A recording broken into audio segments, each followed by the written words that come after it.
नमस्कार, स्वागत है आप सभी का गणेश एस्ट्रो हेल्थ में। मैं हूं आपके साथ डॉक्टर दिलीप और बहुत बहुत स्वागत करता हूं आपका ज्योतिष के इस प्रोग्राम में। आज हम बात करने वाले हैं वृश्चिक वालों के लिए मई का महीना कैसे रहेगा, सबसे इंटेंस, सबसे पावरफुल, सबसे सीक्रेटिव और सबसे कहते ना अनोखे, उनके बारे में कैसा रहेगा उनके लिए आने वाला महीना, आने वाला मई का महीना और किस तरह के नक्षत्रों का परिवर्तन हो रहा है, ग्रहों का परिवर्तन हो रहा है, वो क्या लेकर आपके लिए आए हैं और अगर कुछ नेगेटिव बात है भी तो हम उसको सुधारने के लिए क्या कर सकते हैं। देखिए, इस तरह से दिखती है आपकी कुंडली। यहां पर आप देख सकते हैं कि लग्न में ही केतु महाराज हैं, वृश्चिक राशि में चल रहे हैं। द्वितीय भाव में कोई नहीं है, तृतीय भाव में मकर राशि में शनि, चतुर्थ भाव में कुंभ राशि में गुरु, पंचम भाव में कोई नहीं, छठे भाव में मेष राशि के सूर्य 14 तारीख तक जो कि उच्च के हैं। और ये देखिए सप्तम भाव, यहां पर 14 तारीख के बाद सूर्य आ जाएंगे, शुक्र भी यहां पर करीब 28 तारीख तक रहेंगे और बुध 26 तारीख तक इस भाव में, और राहु भी है इस भाव में। बहुत सारे ग्रह दिखाई पड़ते हैं। सप्तम भाव में वृषभ राशि में 2 नंबर वृषभ राशि को दिखाता है, जैसे कि 8 नंबर वृश्चिक को। ये आपका अष्टम भाव है, इसमें मिथुन राशि में मंगल गोचर करेंगे, पूरे महीने यहीं पर रहेंगे। यहां पर जैसे ये जो बुध हैं जो 26 तक राशि तक यहां पर हैं आपके सप्तम भाव में, वो 26 के बाद यहां आ जाएंगे। इसी तरह से जो शुक्र हैं वो 28 के बाद यहां आ जाएंगे, तो एक तरह से महीने के एंड में यहां आ पाएंगे, पूरे महीने लगभग यहां रहेंगे, इसलिए मैंने इनको यहां दिखाया है। नवम भाव में कर्क राशि है, कोई ग्रह नहीं है। ठीक इस तरह 10वें भाव में सिंह राशि, 5 नंबर सिंह राशि का होता है, कोई ग्रह नहीं है। एकादश भाव में भी कन्या राशि है, कोई ग्रह नहीं। और 12वें भाव में तुला राशि है, कोई ग्रह गोचर नहीं कर रहा है। तो ये तो रही हमारी ग्रह स्थिति। अब हम रिजल्ट पे आ जाते हैं। देखिए, रिजल्ट की अगर हम बात करें तो महीना अच्छा ही है ओवरऑल, बहुत सारी अच्छी बातें हैं इसमें। पहले अच्छी अच्छी बातों को हम लेते हैं। देखिए, गुरु का गोचर चतुर्थ भाव में, धन भाव का स्वामी और पंचम भाव का स्वामी चतुर्थ भाव में आ रहा है, तो क्या कर सकता है? रियल एस्टेट के थ्रू, जमीन के थ्रू, माता के थ्रू, मदरलैंड के थ्रू, फ्रेंड्स के थ्रू लाभ होगा।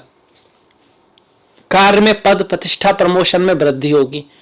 प्रमोशन हो सकता है, आपके किसी बात का रिकॉग्नाइज किया जा सकता है उसको।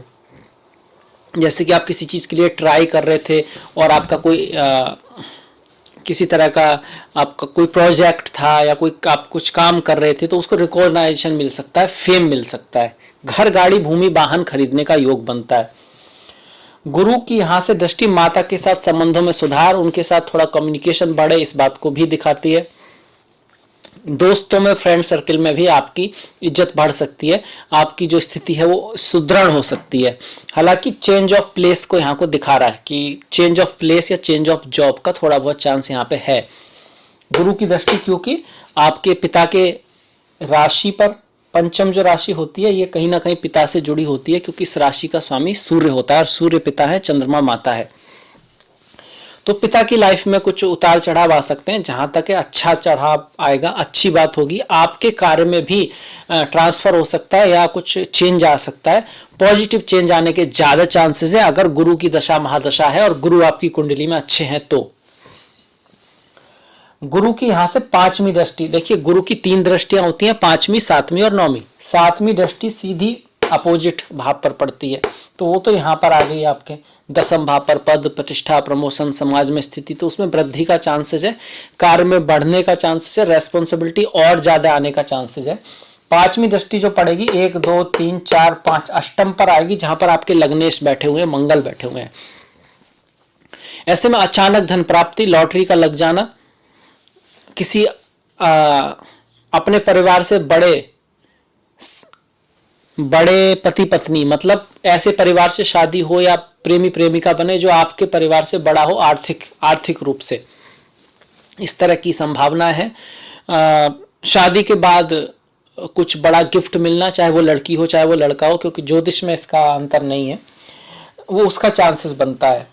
कहीं ना कहीं स्वास्थ्य का ध्यान रखें, रिस्क ना लें, कोई भी ऐसा काम ना करें जिससे आपको डिफेम या कुछ इस तरह का हो। मर्यादा का ध्यान रखें। ऐसा मैं क्यों कह रहा हूं? क्योंकि मंगल जो यहाँ पर है वो लग्नेश भी है। लग्नेश का अष्टम में जाना स्वास्थ्य के नजरिए से थोड़ा सा बहुत ज्यादा ग्रेट नहीं माना जाता, पर लग्नेश का अष्टम पर जाना, उस पर गुरु की दृष्टि होना अकल्ट, ज्योतिष, डिटेक्टिव, जासूस, सीक्रेटिव काम, कोई ऐसा काम जिसमें रिस्क हो, कोई गहरा काम, उसके लिए अच्छा होता है। वैसे भी जो वृश्चिक वाले होते हैं ना, रोमांच पसंद होते हैं, उनको थोड़ा सा इंजॉयमेंट, थोड़ा सा इंटेंस रोमांच वाली लाइफ अच्छी लगती है। इसी वजह से पुलिस है आपका, मिलिट्री है, डिटेक्टिव है, उसमें बहुत अच्छा करते हैं। और बोरिंग लाइफ उनको ज़्यादा पसंद नहीं है, और वो किसी के ना दुनिया के नक्शे कदम पे नहीं चलते हैं। इसी वजह से कोई लोग कहते हैं यार बहुत ऑड हैं थोड़े से, तो वो ये नहीं मानते हैं कि सब लोग इस डायरेक्शन में जा रहे हैं तो हम भी जाएंगे। उनको अपना उधर पसंद है तो उधर जाएंगे। और इसी वजह से लोग उनसे थोड़ा सा कभी कभी सोचते हैं यार अलग ही आदमी है। वास्तव में अलग नहीं है, इंडिपेंडेंट है, अपना अपने तरह से चलना चाहता है, अपनी तरह से जिंदगी जीना चाहता है। ये अंतर होता है वृश्चिक वालों में। फार्मा मेडिकल में भी बहुत अच्छा करते हैं, सर्जन भी बहुत अच्छे होते हैं। क्यों कि वृश्चिक बिच्छू से जुड़ा है। बिच्छू में जो थोड़ा जहर होता है ना, वो जहर एक्चुअली मेडिकल में भी हम लोग जो केमिकल यूज करते हैं, उनको ज़्यादा दवाई खा लो तो वो जहरी है। पैरासीटामोल भी अगर आप ज़्यादा खा लेते हैं तो लीवर खराब हो सकता है आपका। और इसी वजह से फार्मा है, सर्जरी है, मेडिसिन है, इसमें काफ़ी अच्छे करते हैं लोग।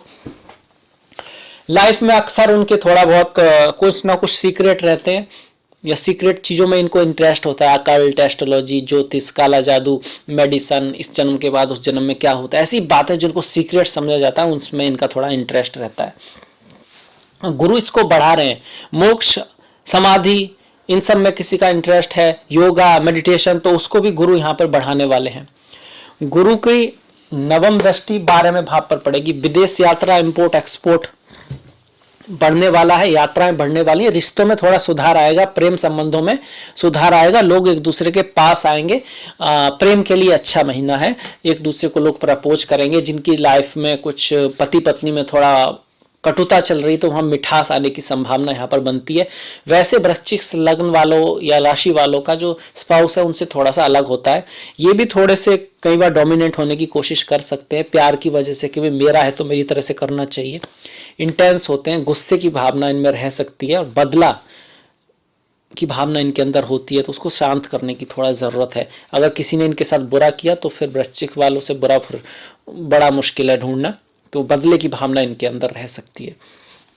जिसके दोस्त होते हैं तो फिर दोस्ती भी बहुत ही कह सकते हैं कि शिद्दत से निभाते हैं, पर दुश्मनी में भी ये कमी नहीं छोड़ते अगर कोई इनके साथ बुरा करे तो। दिल के बहुत अच्छे होते हैं, दिल के बहुत अच्छे होते हैं।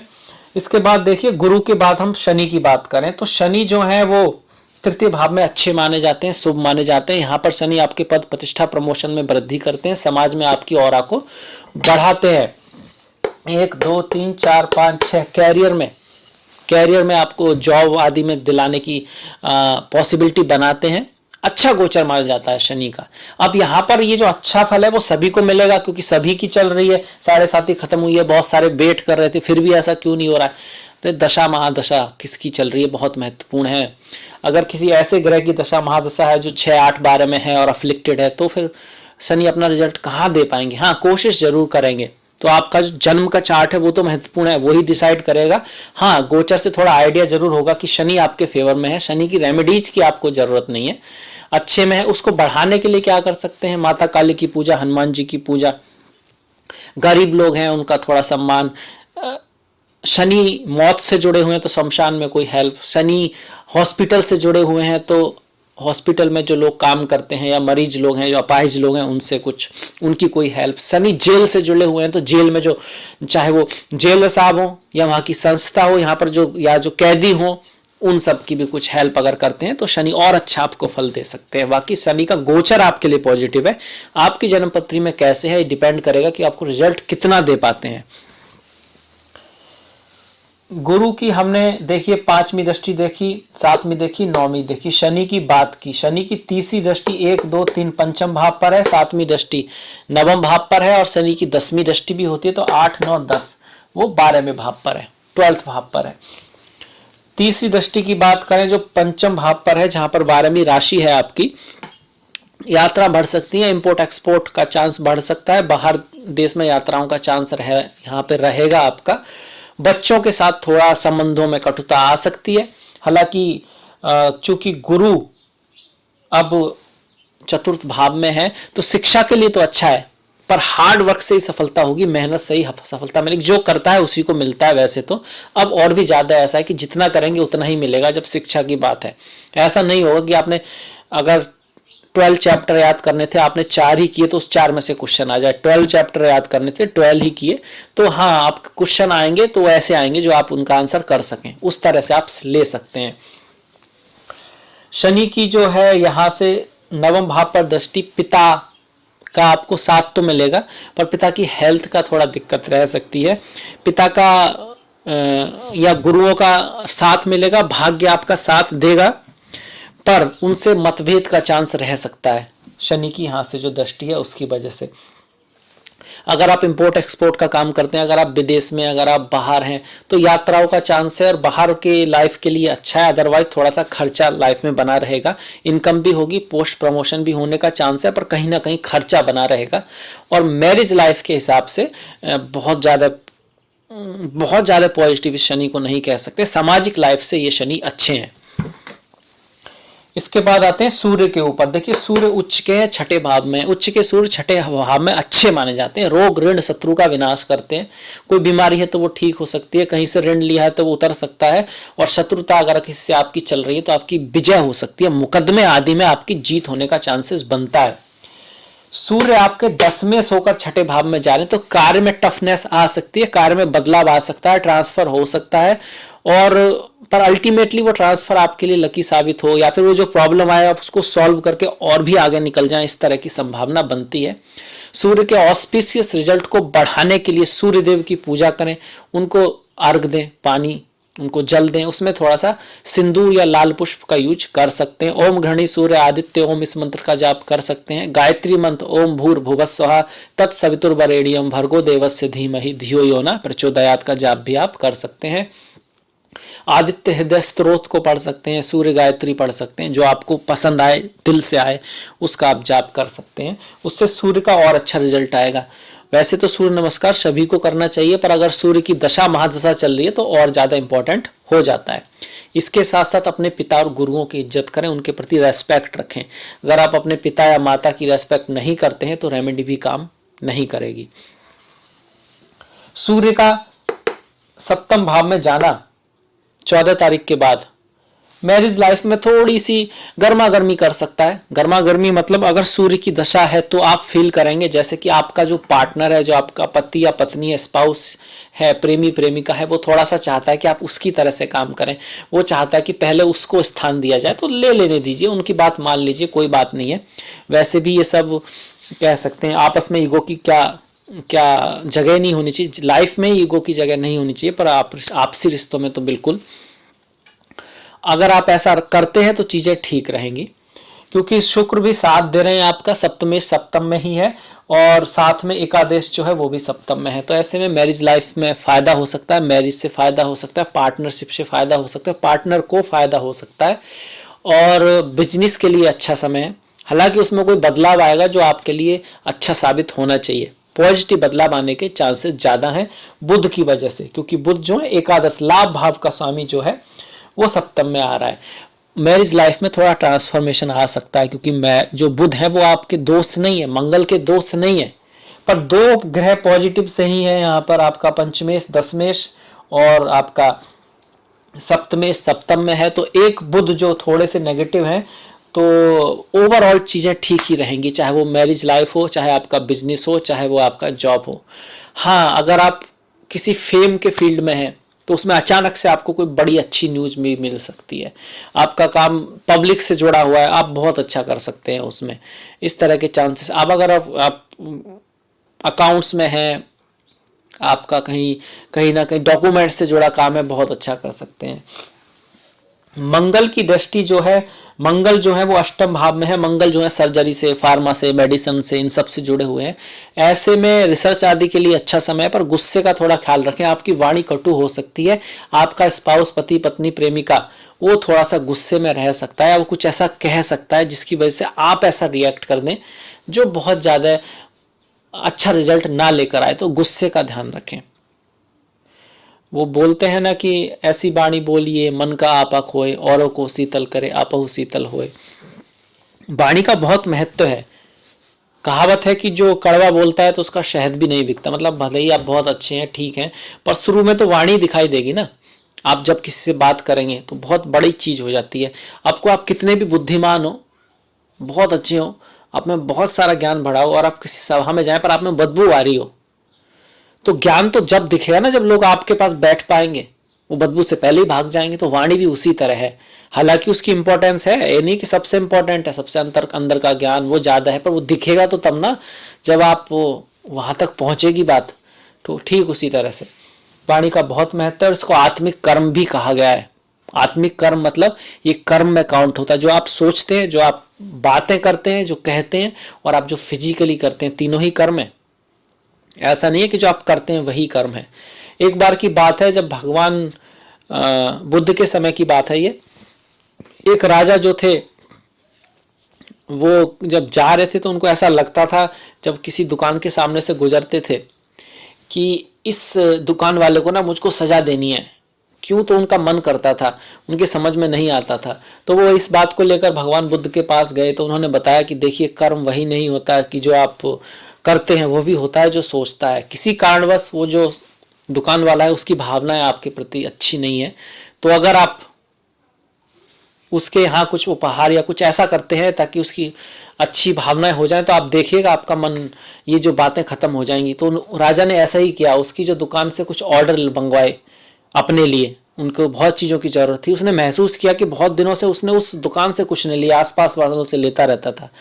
तो उन्होंने दिया, लिया। तो उसके बाद उस दुकान वाले को के मन में वास्तव में कुछ ऐसा था, वो सोचता था कि मेरे से शायद राजा स्पेशली ऐसा का था नहीं, पर उसके मन में ये बातें रहती। तो इस वजह से वो राजा से थोड़ा चिढ़ा रहता था। पर जब राजा ने उसकी दुकान से कुछ चीज़ें ली तो उसने कहा, यार मैं कितना गलत सोचता था, राजा तो बहुत अच्छा है।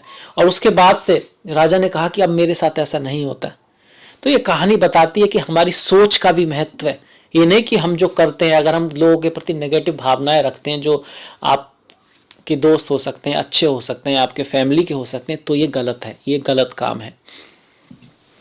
इसके बाद देखिए, मंगल की दृष्टियों को हम देखें तो 1 2 3 4। बड़े भाई सीनियर से थोड़ा सा मतभेद करा सकता है, वाणी को कटु रख सकता है। इस भाव में शनि भी है, इस पर मंगल की दृष्टि भी है। छोटे भाई, पड़ोसी भाई बहन और जो आपके आसपास वाले हैं, उनके साथ लड़ाई झगड़े का चांसेस यहाँ पे है। उस चीज़ का सावधान रखें। ड्राइविंग करते वक्त सजग रहें। मंगल जब भी अष्टम में हो या अष्टम में बैठे हो या अष्टम पे दृष्टि डाल रहे हो, तो थोड़ा बहुत छोटी मोटी चोट लगने का चांस रह सकता है। क्या करें? हनुमान जी की पूजा करें, बजरंगबली की पूजा करें, उनको चमेली के तेल का दीपक जलाएं, सरसों के तेल का दीपक जला सकते हैं, और तिल के तेल का भी दीपक जला सकते हैं। मीठे का प्रसाद बांटें, रखें। पहले तो जब आप हनुमान जी चालीसा पढ़ेंगे या सुंदरकांड पढ़ेंगे, उसके बाद उस प्रसाद को आप बांट दें, तो इससे भी जो है मंगल का अच्छा रिजल्ट आपको मिलेगा। वैसे भी आपके लग्नेश हैं, तो आपके लिए हनुमान जी की पूजा बहुत इंपॉर्टेंट है, बहुत बढ़िया है।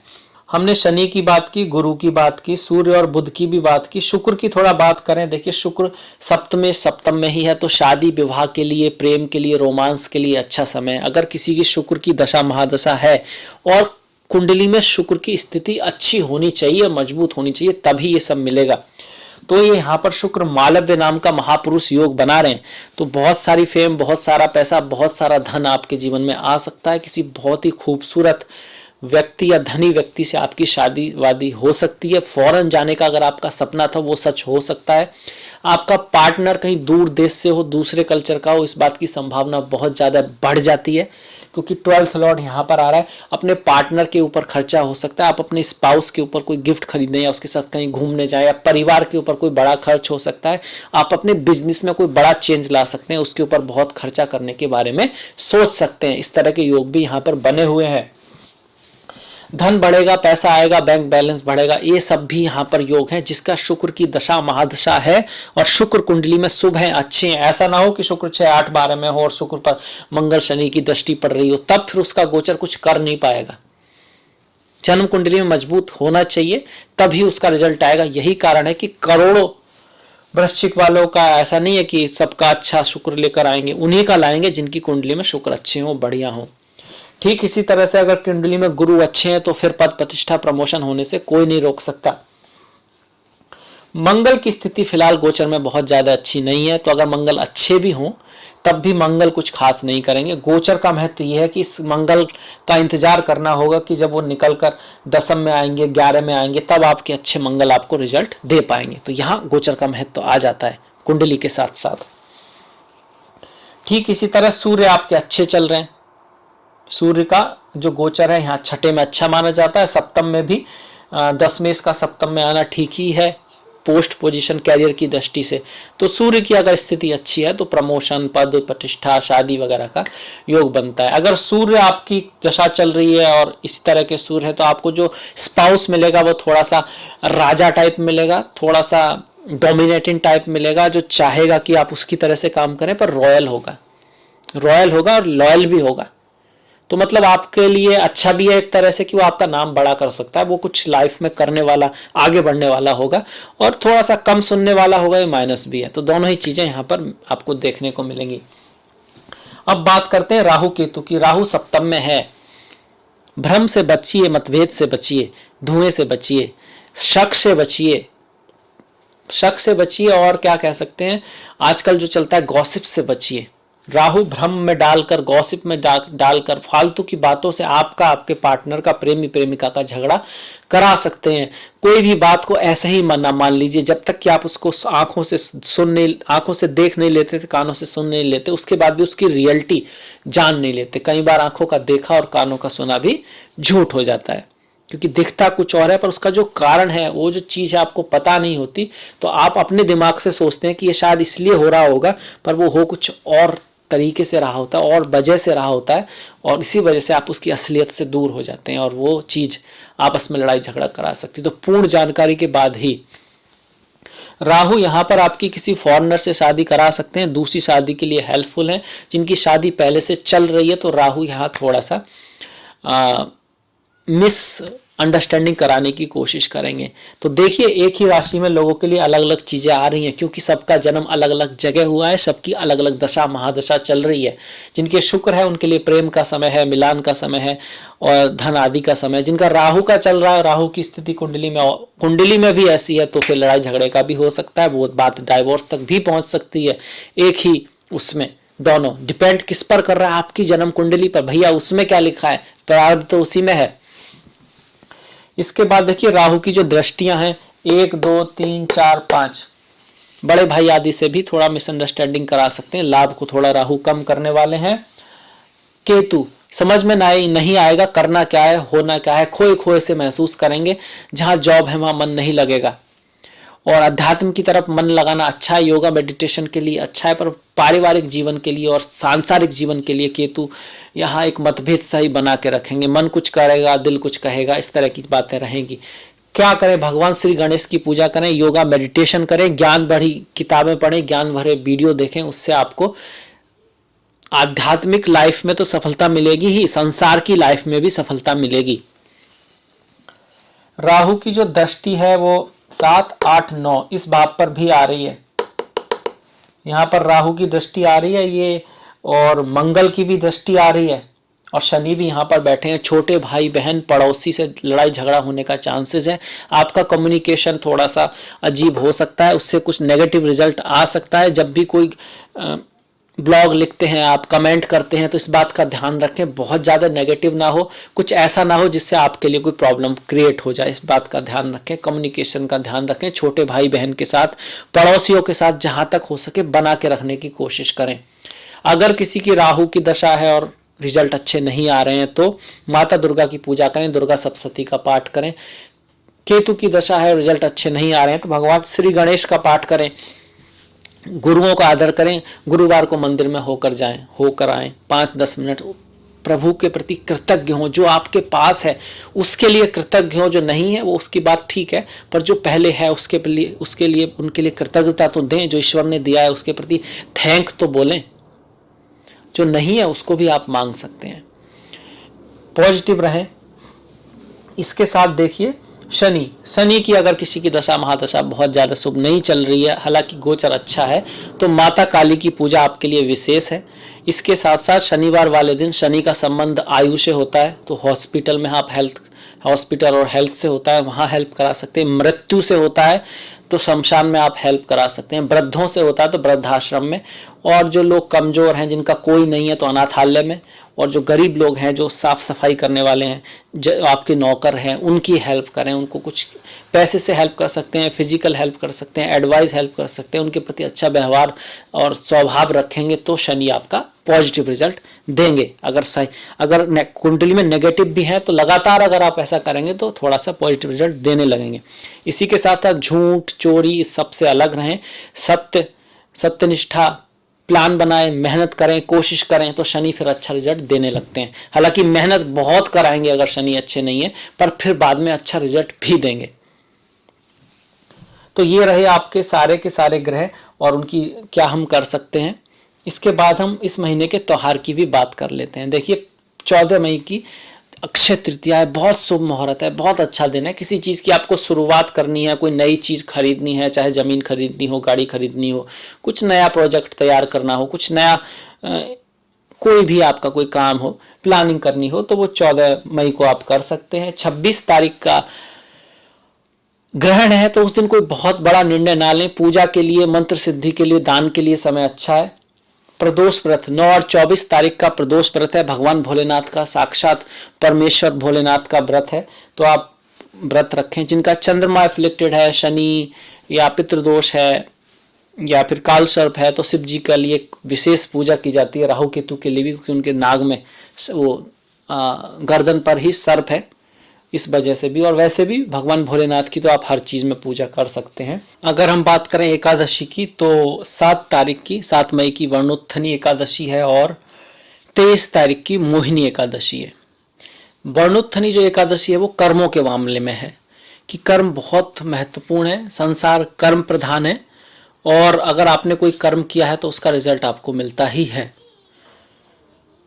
अगर इसमें एक कहानी है जिसमें एक व्यक्ति तपस्या कर रहा होता है भगवान श्री विष्णु की, तो एक जानवर आता है उसके पैर को खाने लगता है, बराह, और फिर भगवान श्री विष्णु प्रकट होते हैं, वो उस बराह को मुक्ति देते हैं। वो उस पर वो व्यक्ति प्रश्न करता है कि भाई मैं तो अच्छे काम में लीन था, तपस्या कर रहा था, इतने मन से कर रहा था, फिर भी ये व्यवधान क्यों? तो उसमें वही कहानी निकल कर आती है कि कर्मों का फल तो मिलता ही है। कई बार आपने भी देखा होगा कि अच्छा चीज़ के लिए ट्राई करें, उसमें भी कुछ ना कुछ प्रॉब्लम आ सकती है, उनके साथ भी कुछ, क्योंकि जो हमने किया है उसका तो फल हमको मिलता ही है। ये कर्म प्रधान है, ये संसार का नियम है।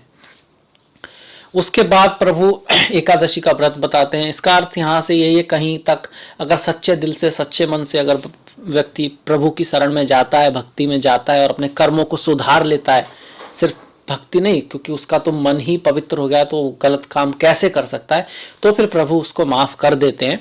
ये संदेश इसमें मिलता है। मोहिनी एकादशी जो है संसार की रियलिटी के बारे में है, मोह को समझने के बारे में है, और जो माया है उसको समझकर मोक्ष की तरफ व्यक्ति कैसे बढ़े उसकी तरफ है। देखिए यहाँ पर कोई भी चीज़ फिक्स नहीं है, कोई भी चीज़ रियल नहीं है। जो आपके लिए अच्छा है वो दूसरे के लिए बुरा हो सकता है। किसी को मिर्ची पसंद है, किसी को शक्कर। ऐसा नहीं है मिर्ची अच्छी है या शक्कर, अगर होती तो दोनों के लिए होती। किसी को आइसक्रीम पसंद है और किसी को पिज्ज़ा, होता तो दोनों को होता। चीज़ में कुछ नहीं रखा, आपका परसेप्शन क्या है। यहाँ तक कि एक ही कंडीशन में जो किसी का ड्रीम है, लोग सुसाइड कर रहे हैं, क्यों? उनकी नज़रिए से वहाँ प्रॉब्लम दिख रही है, उसके अकॉर्डिंग नहीं है। और जो किसी के लिए कह सकते हो कितनी बुरी लाइफ है या हार्ड लाइफ है, उसमें भी व्यक्ति बहुत खुश है, तो माया है, मोह है। संसार को किस तरह से आप देखते हैं उस पर डिपेंड है, बहुत कुछ आपके ऊपर डिपेंड है। और तो और लोगों को ऐसा भी देखा गया है कि कष्टों की भी आदत पड़ जाती है, दुखों की भी आदत पड़ जाती है। वो उस उस जगह को छोड़कर अच्छी जगह जाना नहीं चाहते, कहते हम यहीं अच्छे हैं, यहीं ठीक है, हमारे लिए तो यही सही है, वहां हम क्या करेंगे। तो ये संसार माया ही है। जो हम सोचते हैं वो हमारे दिमाग का खेल है। उससे बाहर निकलना है, सत्य को जानना है, मोक्ष को पहचानना है, उसके बारे में जो है मोहिनी एकादशी है। उसके बाद संकष्टी का व्रत है, भगवान श्री गणेश का, विघ्नहर्ता श्री गणेश का व्रत है 29 तारीख को। और जो कृष्णा चतुर्थी होगी आपकी 11 तारीख की अमावस्या है। अमावस्या का जो व्रत है वो पितरों के से बहुत जुड़ा हुआ है, राहु केतु से जुड़ा हुआ है और विष योग से जुड़ा हुआ है जो आपका अमावस्या का व्रत है। और 14 तारीख की संक्रांति है। संक्रांति सूर्य से रिलेटेड होती है। सूर्य आत्मा है, आत्मा परमात्मा जो पिंड के अंतर है वही संसार में है। ईश्वर से ही संसार है और हम भी ईश्वर का ही पार्ट हैं और संसार का पार्ट है, तो हमारे अंदर भी ईश्वर की एनर्जी है, ऊर्जा है। इसीलिए जो संक्रांति को जब सूर्य आप अपनी राशि बदलते हैं तो ये यज्ञ के लिए, तपस्या के लिए, जप के लिए, दान के लिए, स्पिरिचुअलिटी के लिए, समाधि के लिए बहुत अच्छा कह सकते हैं मुहूर्त होता है। इस दिन की जो एनर्जीज होती हैं वो अलग होती हैं। सारे त्योहारों में यही बात है। आप कहेंगे वो तो हर दिन बिल्कुल कर सकते हैं हर दिन, पर कुछ जिस तरह का हमारा ब्रह्मांड है तो एनर्जी उसके फेवर में होती है जो आपको आध्यात्मिकता की तरफ बढ़ाएं, उच्च की, वो उस तरह की टाइमिंग होती है। इस हालांकि खुद ब खुद तो समय भी नहीं है। आप कहेंगे कब समय स्टार्ट हुआ कब नहीं हुआ, पर हर सेकंड आप समय को देखते हैं ना। डायरेक्शन भी नहीं है, पृथ्वी तो गोल है कि आप बिना डायरेक्शन 1 मिनट भी आप आगे पीछे बढ़ते हैं, कुछ करते, आगे पीछे में भी डायरेक्शन, दाएं बाएं में भी डायरेक्शन, और डायरेक्शन है नहीं। तो आपके लिए तो हुई ना, सूर्य तो पूरब से ही निकलता है आपके लिए। अब वहां पर पूरब है या नहीं है, पर उसका महत्व है, बहुत महत्व है। तो समझने वाली बात है, जो चीजें नहीं होती हैं वो उस चीज का निर्माण करती हैं जो होती हैं। इसी तरह से जो दिखता नहीं है उसने सब कुछ बनाया है। खैर, ये फिलॉसफी की बात होगी। मुझे आशा है कि आपको अच्छा लगा होगा, पसंद आया होगा। तो प्लीज लाइक कीजिएगा, आपका लाइक बहुत महत्वपूर्ण है। शेयर कीजिएगा, अपना कोई कमेंट लिखिएगा कैसा लगा आपको वीडियो। और अगली मुलाकात तक अपना ख्याल रखिए, अपनों का ख्याल रखिए, सभी का ख्याल रखिए। नमस्कार।